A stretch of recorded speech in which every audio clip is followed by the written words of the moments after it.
Shifra and Puah, who were actually Yocheved and Miriam, the mother and the sister of Moses, they were the midwives, and they said that the Hebrew women are kechayes heina. They're like animals. It would mean that they're having 6 children at a time, having sextuplets each time they give birth.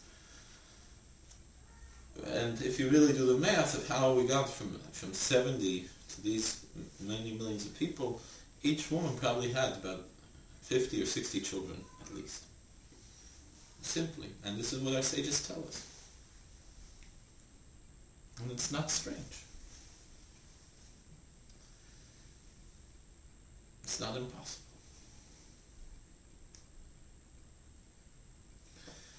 Next, it wasn't only the descendants of Jacob who left. There were many Egyptians who were impressed by the 10 plagues and decided to follow Almighty God. And the Egyptians enslaved people from many other nations. And so Scripture tells us, Erev Rav Emoim, that there was a mixed multitude left with them. Many other nations also converted to Judaism at that time. And the Zohar tells us that there are actually 5 times as many people who are not descendants of Jacob who became Jews at that time as there were of the 12 tribes. So we're talking millions and millions of people were there at Mount Sinai. And they all heard, says Scripture, I am the Lord your God who took you out of the land of Egypt. From the house of slavery you shall have no other gods before. They all heard. Not one guy in the desert. No one would believe such a story if it didn't happen. You could not make up a story. You couldn't even make it up later historically, because no one would believe it. One thing if you're saying this is what happened on the other side of the world. But we're telling the people who believed it, we can verify historically in a secular sense that at least 2,000 years ago, the Scripture that we have today existed. We know that it exists much older. It's from 3,300 years ago. That's the truth. But secular scholarship hasn't reached that truth yet. They can verify, for at least the time of the Dead Sea Scrolls, they know for sure. Maybe early, I'm not sure, but at least the Dead Sea Scrolls, which are over 2,000 years old. Now let's say someone's going to make it up at that time in history, no one would have believed it, because they said, we would have heard about this story. Why didn't we hear about it before? No one would have accepted. The fact is, it was accepted, it was known. This was Scripture. And it was accepted until very recently people started, maybe 200 years ago, people started to question this. For the most part, and all over the world people believe that this happened. And Christians believe it, Muslims believe it, the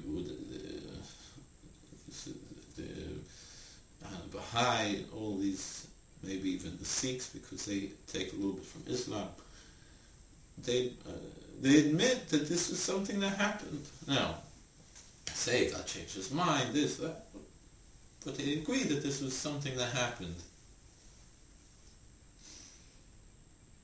We know God, if he would change his mind, he would make such a big spectacle like the first time. He wouldn't just change his mind and tell one guy in upstate New York, I changed my mind. One guy in Saudi Arabia. Not going to do, even 12 guys, even in Israel, in the Holy Land, in Palestine. Not going to happen. You're going to tell everybody, the whole nation, the whole world.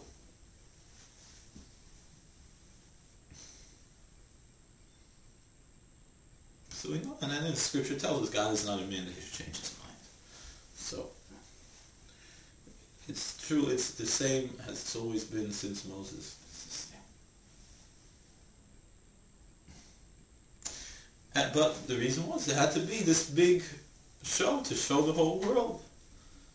And what the Scripture tells us, Exodus 19:6, you should be for me a kingdom of priests and a holy nation.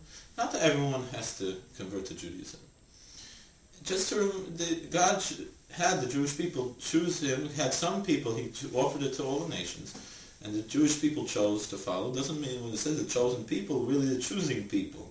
The people who chose God, not that God chose us. And anyone can choose to be part of God's people, His special people. Everyone is God's, creation.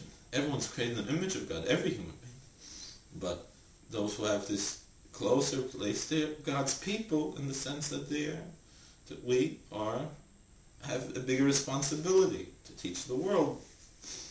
Teach the world with the 7 laws of Noah, that these are the basics of civilization. Without this, the world won't be able to exist. And the thing was, is that without the Torah's influence, there's very little civilization.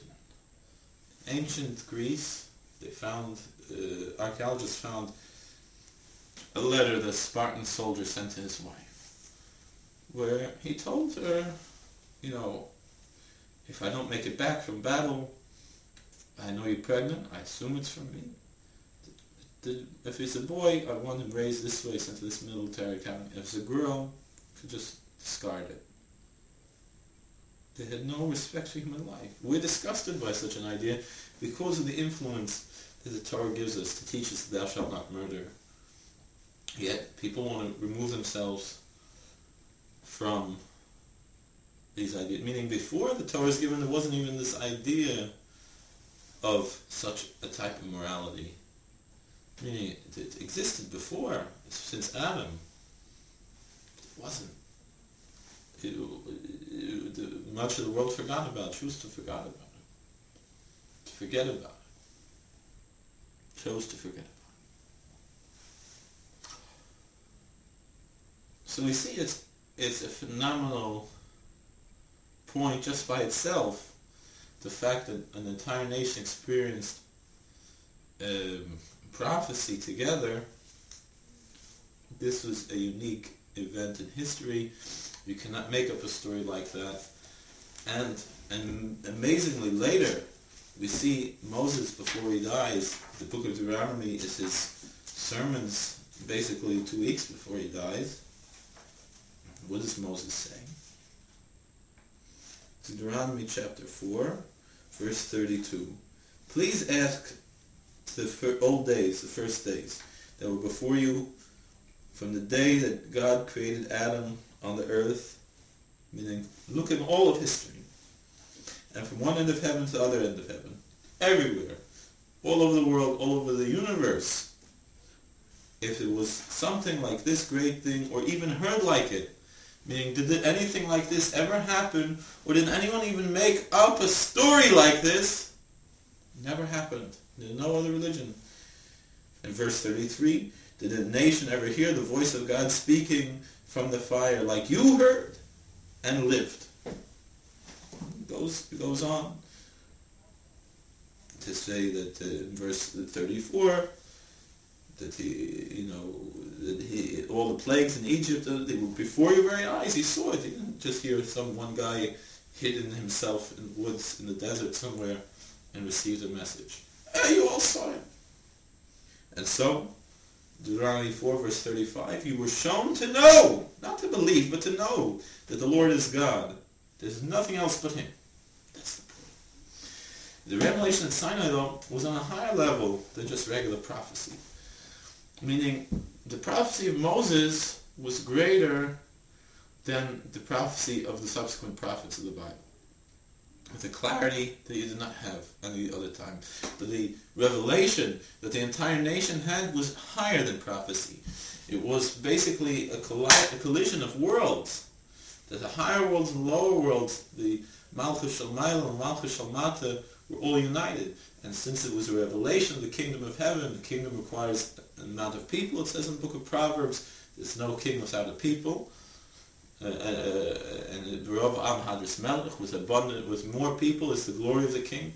And so, with this revelation that happened in front of millions of people, they all experienced this cosmic collision of the higher worlds and the lower worlds all becoming, everything was open. This was something totally beyond anything, and so it says that their bodies couldn't hold on to it, and they said to Moses, we can't handle this, we trust you, we believe you now. And so